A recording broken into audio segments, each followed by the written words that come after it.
കർത്താവിനാൽ അനുഗ്രഹിക്കപ്പെട്ടവരെ, സന്തോഷത്തിൻ്റെ സദ്വാർത്ത എന്ന മലങ്കര കാത്തലിക് ടി വിയുടെ പുതിയ ഒരു എപ്പിസോഡിലേക്ക് സ്നേഹ സ്വാഗതം.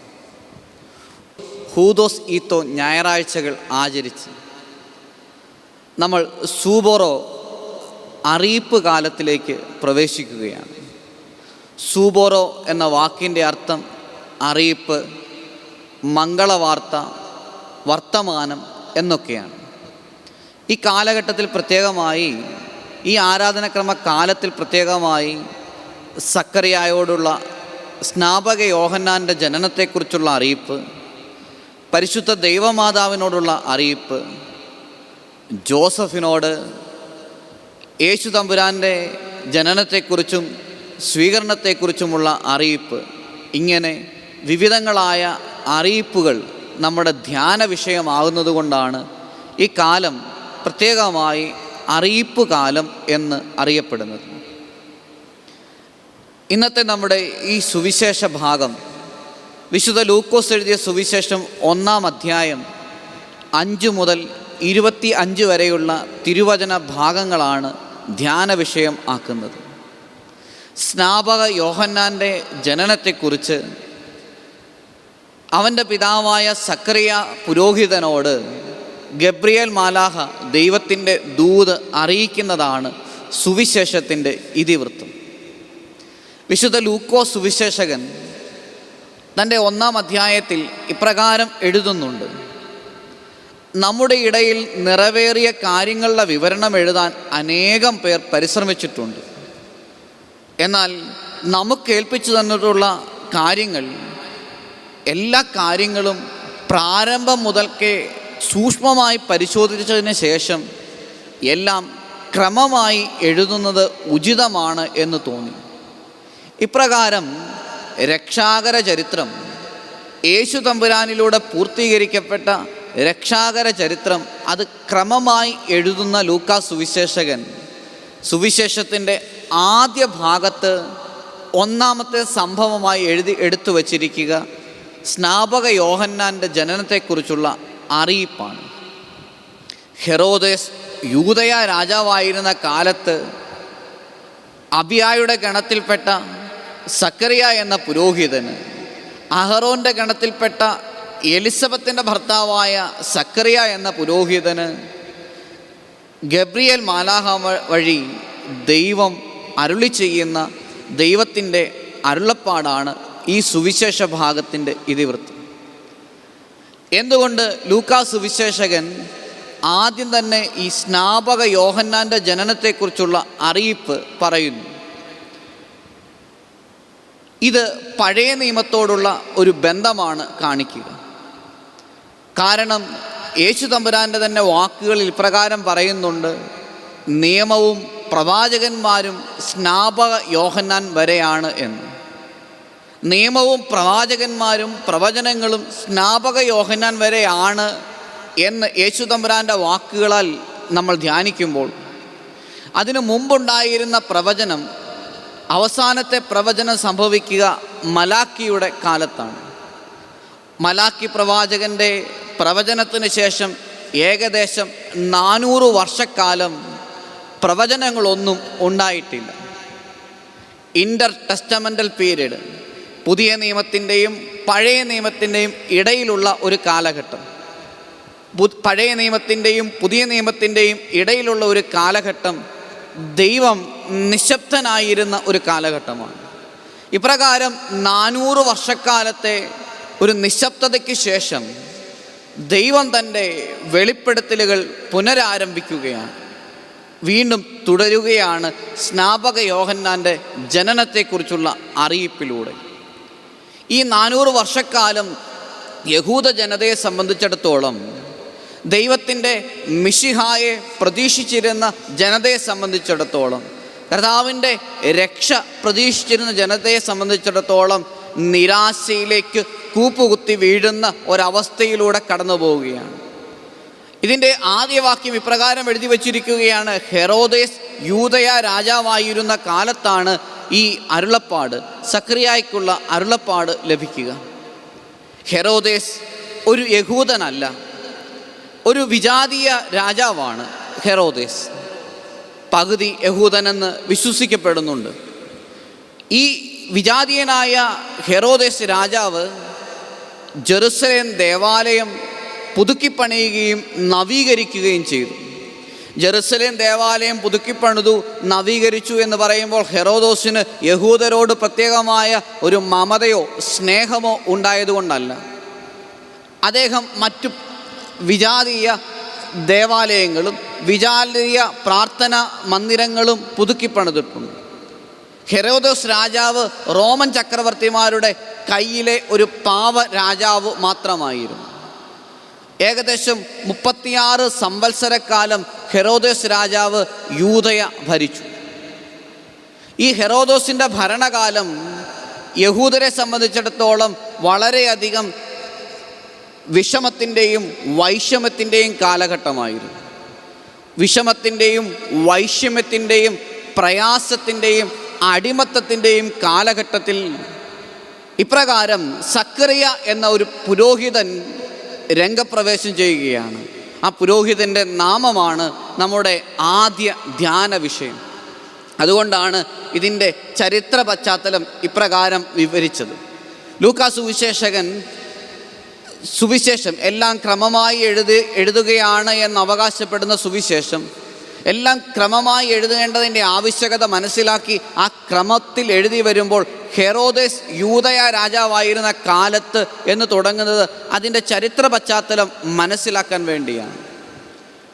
ഈ സക്കറിയ എന്ന പേരിൻ്റെ അർത്ഥം ദൈവം വീണ്ടും ഓർക്കുന്നു എന്നാണ്. സക്കറിയ എന്ന പേരിൻ്റെ അർത്ഥം ദൈവം വീണ്ടും ഓർക്കുന്നു എന്നാണ്. സക്കർ എന്ന ഹീബ്രു വാക്ക് അവൻ ഓർമ്മിച്ചു എന്നാണ്.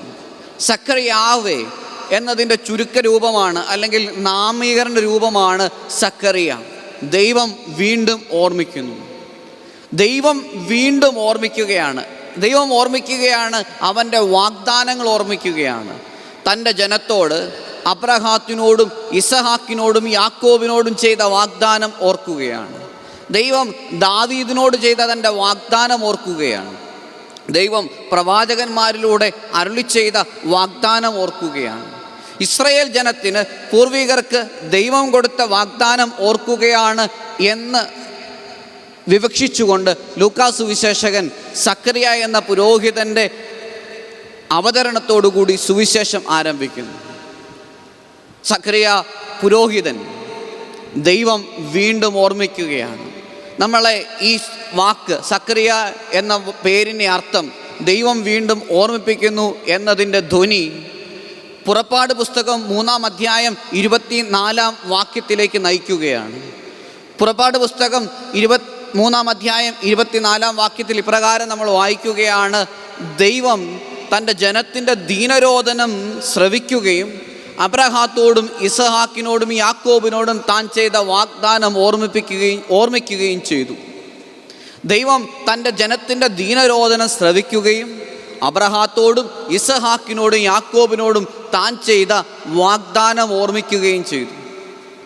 അടിമത്തത്തിൽ, ഈജിപ്തിൻ്റെ അടിമത്തത്തിലായിരുന്ന ജനത ദൈവത്തോട് നിലവിളിച്ചു പ്രാർത്ഥിച്ചപ്പോൾ തങ്ങളുടെ കഷ്ടതകളെക്കുറിച്ച്, തങ്ങളുടെ ദൈന്യതകളെക്കുറിച്ച്, തങ്ങളുടെ വൈഷമ്യതയെക്കുറിച്ച്, വിദേശീയ അടിമത്തത്തിലായിരിക്കുന്ന തങ്ങളുടെ പ്രയാസങ്ങളെക്കുറിച്ച് ഈ ദൈവത്തിൻ്റെ സന്നിധിയിൽ നിലവിളിച്ചു പ്രാർത്ഥിച്ചപ്പോൾ ദൈവം അവരുടെ പ്രാർത്ഥന ശ്രവിക്കുകയും അവരുടെ ദീനരോധന ശ്രവിക്കുകയും അവരെ ഓർമ്മിക്കുകയും ചെയ്തു. ഇവിടെ 400 വർഷക്കാലം, മലാക്കി പ്രവചനത്തിന് ശേഷം 400 വർഷക്കാലം നിശബ്ദനായിരുന്ന ദൈവം തൻ്റെ വാഗ്ദാനം ഓർമ്മിച്ചുകൊണ്ട് തൻ്റെ ജനത്തിൻ്റെ ജീവിതത്തിലേക്ക് ഇടപെടുന്നതിൻ്റെ അർത്ഥമാണ് ഈ അറിയിപ്പ് കാലത്തിൻ്റെ ആദ്യ ദിവസം സക്കറിയ പുരോഹിതന് സ്നാപക യോഹന്നാനെക്കുറിച്ചുള്ള ജനനത്തെക്കുറിച്ചുള്ള അറിയിപ്പിൽ നമ്മൾ ധ്യാനിക്കുക.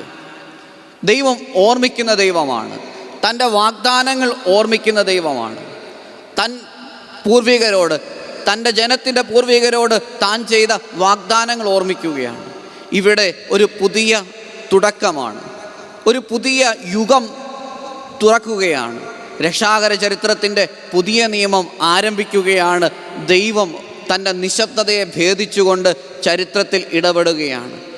തനിക്ക് മുമ്പേ വഴിയൊരുക്കാൻ വരുന്നവനെക്കുറിച്ചുള്ള അറിയിപ്പ് നൽകിക്കൊണ്ട്, തനിക്ക് മുമ്പേ വഴിയൊരുക്കാൻ വരുന്നവനെക്കുറിച്ചുള്ള അറിയിപ്പ് നൽകിക്കൊണ്ട് ഈ സുവിശേഷ ഭാഗം അറിയിപ്പ് കാലത്തിൻ്റെ ധ്യാനം ആരംഭിക്കുകയാണ്. ദൈവം വാഗ്ദാനങ്ങളിൽ വിശ്വസ്തനും തൻ്റെ വാഗ്ദാനം ഓർമ്മിക്കുന്നവനുമാണ് എന്ന് ധ്വനി നൽകിക്കൊണ്ട് ഈ അറിയിപ്പ് കാലത്തിൻ്റെ ധ്യാനം നമ്മൾ ആരംഭിക്കുകയാണ്.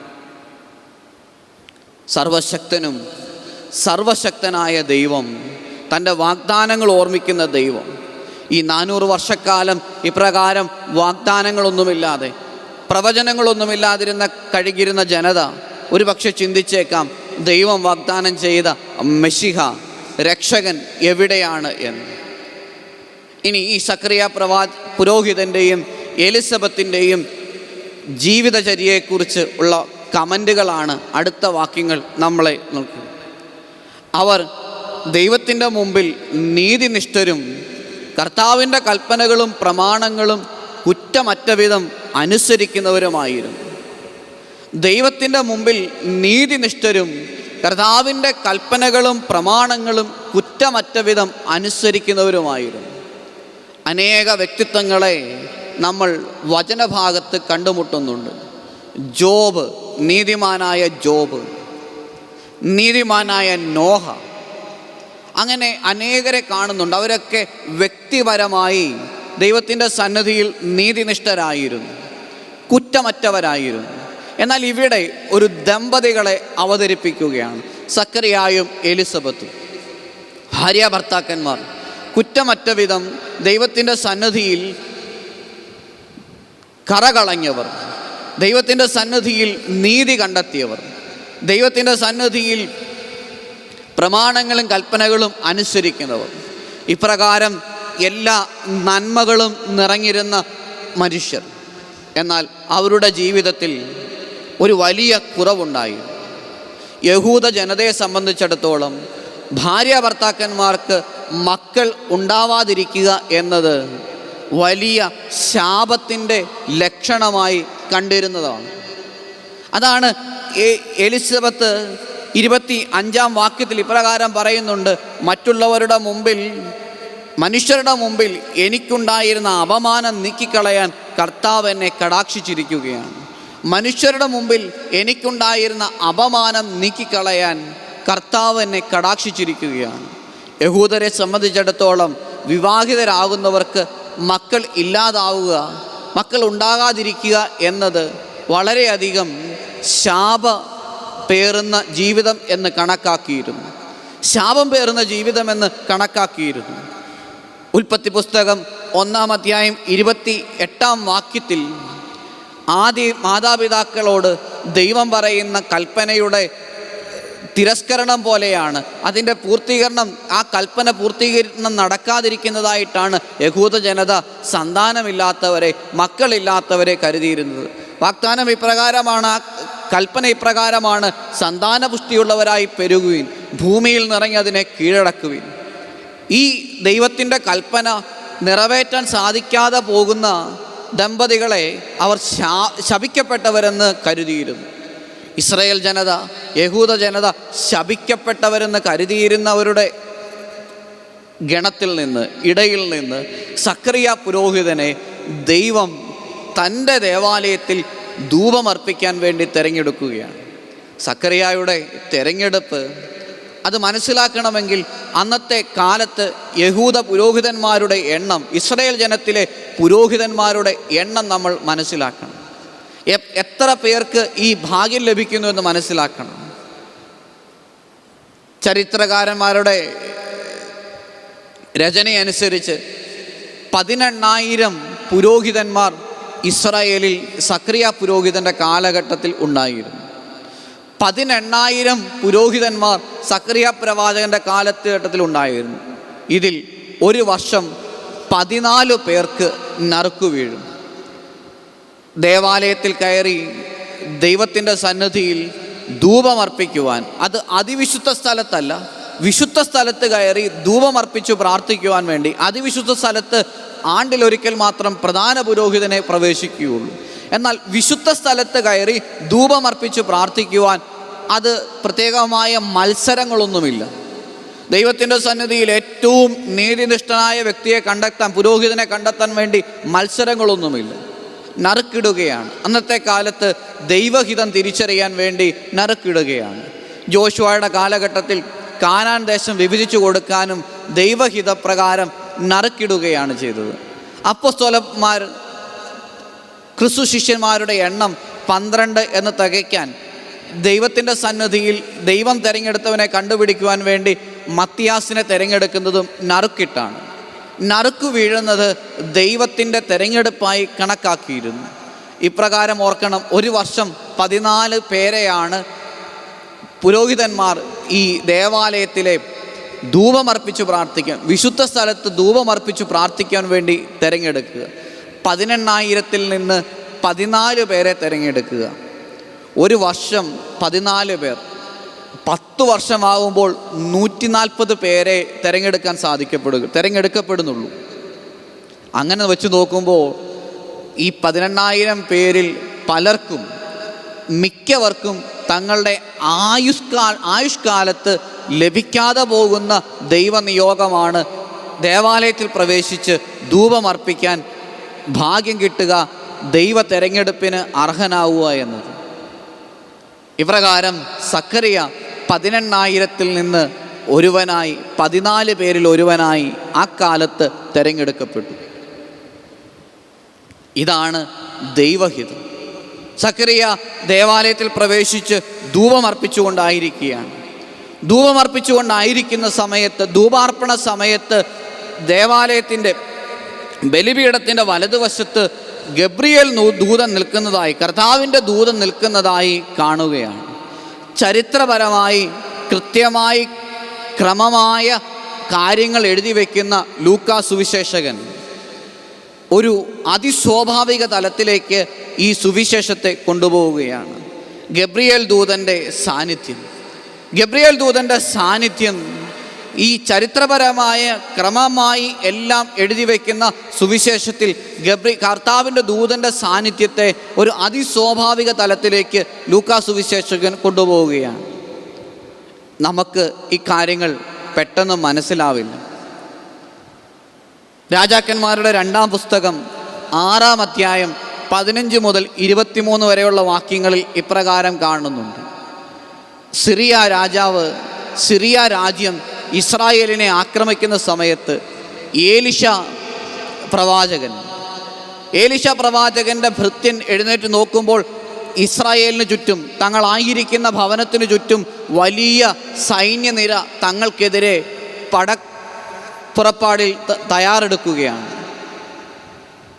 ഏലിശായുടെ ഭൃത്യൻ ഭയപ്പെട്ട് ഓടിച്ചെന്ന് ഏലിശായോട് പറഞ്ഞു, നോക്കൂ, നമ്മൾ സൈന്യത്തിൻ്റെ പടയാളികളാൽ വലയപ്പെട്ടിരിക്കുന്നു. ഏലിശ കർത്താവിനോട് പ്രാർത്ഥിക്കുകയാണ്, കർത്താവേ, ദൈവമേ, ഇവൻ്റെ കണ്ണുകൾ തുറക്കണമേ. ദൈവം ഏലിശായുടെ ഭൃത്യൻ്റെ കണ്ണുകൾ തുറന്നു. അവൻ കണ്ണു തുറന്നു നോക്കിയപ്പോൾ കാണുകയാണ്, തൻ്റെ ഗുരുവായ ഏലിശായ്ക്ക് ചുറ്റും വലിയ ആഗ്നേയ രഥങ്ങളുടെ നിര.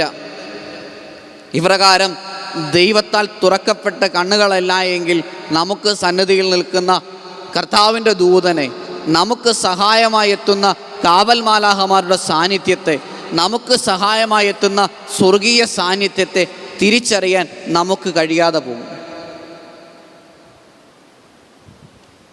സുവിശേഷം മുന്നോട്ട് വായിക്കുമ്പോൾ നാം കാണുകയാണ്, സക്കറിയ പുരോഹിതൻ ദൈവത്തിൻ്റെ വാഗ്ദാനത്തെ, ദൈവത്തിൻ്റെ കൽപ്പനയെ അവിശ്വസിക്കുകയാണ്. ഇതെങ്ങനെ സംഭവിക്കും? ഞാൻ പ്രായം കവിഞ്ഞവനാണ്, എൻ്റെ ഭാര്യ പ്രായം കവിഞ്ഞവളുമാണ്, ഞാൻ വൃദ്ധനാണ്, എൻ്റെ ഭാര്യ പ്രായം കവിഞ്ഞവളുമാണ്. ദൈവത്തിൻ്റെ കൽപ്പനകൾ, ദൈവത്തിൻ്റെ വാഗ്ദാനം യഥാവധി വിശ്വസിക്കായിക നിമിത്തം ഗബ്രിയേൽ ദൂതൻ പറയുന്ന മറുപടി ഇപ്രകാരമാണ്, ഞാൻ ദൈവത്തിൻ്റെ സന്നിധിയിൽ നിൽക്കുന്ന ഗബ്രിയേലാണ്, ഞാൻ വൃദ്ധനാണ് എന്ന് സക്കറിയ പുരോഹിതൻ പറയുമ്പോൾ അതിൻ്റെ മറുപടിയായി ദൂതൻ പറയുന്നത് ഇപ്രകാരമാണ്, ഞാൻ ദൈവത്തിൻ്റെ സന്നിധിയിൽ നിൽക്കുന്ന ഗബ്രിയേലാണ്. നിന്നോട് സംസാരിക്കാനും സന്തോഷകരമായ ഈ വാർത്ത നിന്നെ അറിയിക്കാനും ഞാൻ അയക്കപ്പെട്ടിരിക്കുന്നു. യഥാകാലം പൂർത്തിയാകേണ്ട എൻ്റെ വചനം അവിശ്വസിച്ചതുകൊണ്ട് നീ മൂകനായിത്തീരും. ഇവ സംഭവിക്കുന്നത് വരെ നിനക്ക് സംസാരിക്കാൻ സാധിക്കുകയില്ല. നമ്മൾ വിചാരിക്കും കർത്താവിലുള്ള ദൈവത്തിലുള്ള വിശ്വാസം നമുക്ക് ഓപ്ഷണലാണ്, തിരഞ്ഞെടുക്കാൻ. വേണമെങ്കിൽ വിശ്വസിക്കാം, വേണ്ടെങ്കിൽ വിശ്വസിക്കാതിരിക്കാം എന്ന് നമ്മൾ വിചാരിക്കും. സക്കറിയ പുരോഹിതൻ്റെ ആ അപകടം ഈ കാലഘട്ടത്തിൽ നമ്മെ ഗ്രസിച്ചിരിക്കുന്നത് ഇപ്രകാരമാണ്. സൗകര്യപ്പെടുകയാണെങ്കിൽ വിശ്വസിക്കാം, നമുക്ക് സൗകര്യങ്ങൾ ചേർന്നു പോകുന്നതല്ല എങ്കിൽ അവിശ്വസിക്കാം, വിശ്വസിക്കാതിരിക്കാം. എന്നാൽ അങ്ങനെ ഒരു ഓപ്ഷനോ തിരഞ്ഞെടുപ്പോ വിശ്വാസ കാര്യത്തിൽ ഇല്ല. യഥാകാലം പൂർത്തിയാകേണ്ട ദൈവത്തിൻ്റെ വചനങ്ങൾ, വാഗ്ദാനങ്ങളിൽ വിശ്വസ്തനായ ദൈവത്തിൻ്റെ വാഗ്ദാനങ്ങൾ, ദൈവവചനം, ദൈവഹിതം വിശ്വസിക്കുകയും അതിന് നമ്മെ തന്നെ പൂർണ്ണമായി വിട്ടുകൊടുക്കുകയും ചെയ്യുക എന്നതാണ് പ്രധാനം. ഇന്നത്തെ ഈ സുവിശേഷം ഈ കാലഘട്ടത്തിൽ, ഈ ആധുനിക കാലഘട്ടത്തിൽ, സത്യാനന്തര കാലഘട്ടത്തിൽ നമ്മെ ക്ഷണിക്കുന്നത് നമ്മുടെ വിശ്വാസത്തിൻ്റെ ആഴം അളക്കുക എന്നത് തന്നെയാണ്. സക്കറിയ പുരോഹിതൻ്റെ ജീവിതത്തിൽ സംഭവിച്ച അതേ കാര്യങ്ങൾ നമ്മുടെ ജീവിതത്തിലും ഉണ്ട്. ദൈവത്തിൻ്റെ അരുളപ്പാടുകൾ, ദൈവത്തിൻ്റെ ഇടപെടലുകൾ നമ്മുടെ ജീവിതത്തിലുമുണ്ട്. എന്നാൽ യഥാവിധി അവ വിശ്വസിക്കാൻ നമുക്ക് തയ്യാറാകുന്നുണ്ടോ എന്നത് നമുക്ക് ചിന്തനീയമാണ്, നമുക്ക് ധ്യാന വിഷയമാണ്. നമ്മളുടെ സൗകര്യങ്ങളെല്ലാം ഒത്തുചേരുമ്പോൾ വിശ്വസിക്കാമെന്നും നമ്മളുടെ സൗകര്യങ്ങളൊക്കെ ഒത്തുചേരാതിരിക്കുമ്പോൾ അവിശ്വസിക്കാം എന്നും നമുക്ക് ഓപ്ഷൻ ഇല്ല.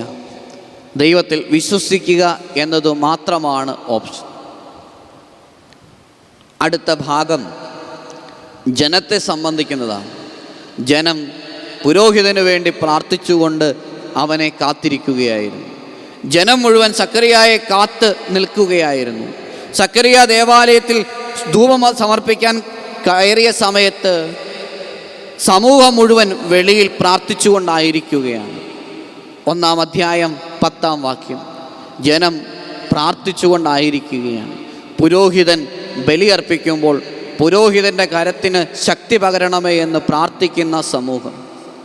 പുരോഹിതൻ ബലിയർപ്പിക്കുമ്പോൾ പുരോഹിതൻ്റെ കരത്തിന് ശക്തി നൽകണമേ എന്ന് പ്രാർത്ഥിക്കുന്ന സമൂഹം. ഇത് വലിയൊരു മാതൃകയാണ്. നമ്മളുടെ ആരാധനാക്രമ രീതിയും അപ്രകാരം തന്നെയാണ്. ഉദാഹരണം, വിശുദ്ധ കുർബാനയിലെ മധ്യസ്ഥ പ്രാർത്ഥന നമുക്കെടുക്കാം.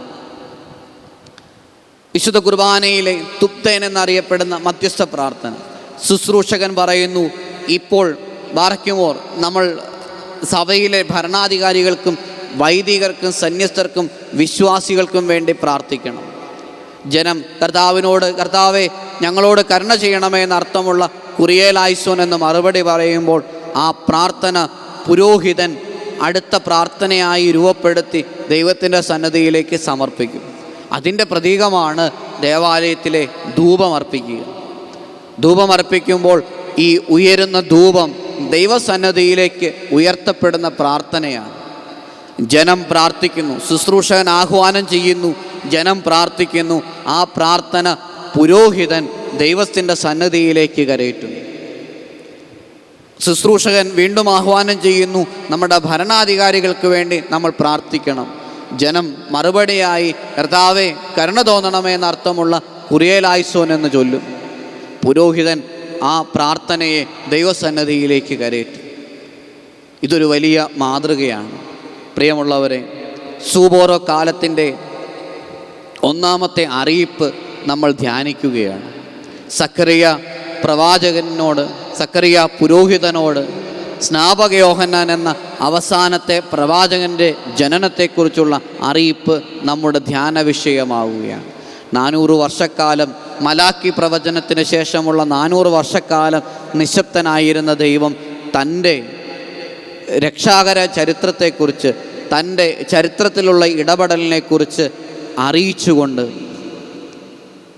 ഇടപെടുന്ന ദൈവത്തെ, വാഗ്ദാനങ്ങളിൽ വിശ്വസ്തനാകുന്ന ദൈവത്തെ മറക്കാതെ, വാഗ്ദാനങ്ങൾ മറക്കാതെ ഓർമ്മിക്കുന്ന ദൈവത്തെ നമുക്ക് ധ്യാനിക്കാം, പ്രാർത്ഥിക്കാം. ഇന്നത്തെ ഈ ശുശ്രൂഷകളൊക്കെയും ദൈവാനുഗ്രഹപ്രദമായി മാറട്ടെ എന്ന് നമുക്ക് പ്രത്യാശിക്കാം. ഈ ദിവസത്തിൻ്റെ എല്ലാ നന്മകളും നേർന്നുകൊണ്ട് നിർത്തുന്നു. ദൈവം നമ്മെ ധാരാളമായി അനുഗ്രഹിക്കട്ടെ.